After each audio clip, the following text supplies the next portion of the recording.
காடு வழியாக சென்ற ராமானுஜரும் சீடர்களும் தொண்டனூர் என்ற கிராமத்தை வந்தடைந்தார்கள். அந்த கிராமம் முழுதும் ஜைனர்களே இருந்தார்கள். ஜைனர்களில் சிலர் கலர் ஆடை உடுத்தாமலும் மேலும் சிலர் ஆடையை உடுத்தாமலும் வாழ்ந்தார்கள். ராமானுஜருக்கும் ஜைனர்களுக்கும் 10 நாள் வாதம் நடந்தது.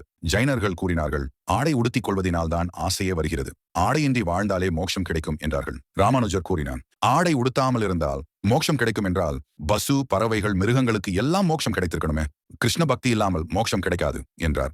எல்லா ஜைனர்களும் தண்ணீர் எடுத்து பயன்படுத்தும் ஒரே குளம் அங்கிருந்தது. ராமானுஜர் முதலியாண்டானை அந்த குளத்திற்கு சென்று கை கால்களை அலம்பிக் கொண்டு அனுஷ்டானங்களை செய்து வருமாறு கூறினார். முதலியாண்டானும் ராமானுஜர் கூறியபடி செய்து திரும்பினார். ஜைனர்கள் நாள் முழுவதும் குளத்து தண்ணீரை பயன்படுத்தினார்கள். மறுநாள் காலை ஜைன தலைவரும் அனைத்து ஜைனர்களும் மனசு மாறி ராமானுஜர் திருவடியை சரணடைந்தனர். அனைவருக்கும் ராமானுஜர் வைஷ்ணவ தீட்சை அளித்தார். அதிர்ந்து போன முதலியாண்டான் எப்படி திடீரென மனம் மாறினார்கள் என்று கேட்க, அதற்கு ராமானுஜர், எல்லாம் உனது பாத தீர்த்தத்தின் மகிமையாலே அனைவரும் வைஷ்ணவர்களானார்கள் என்றார்.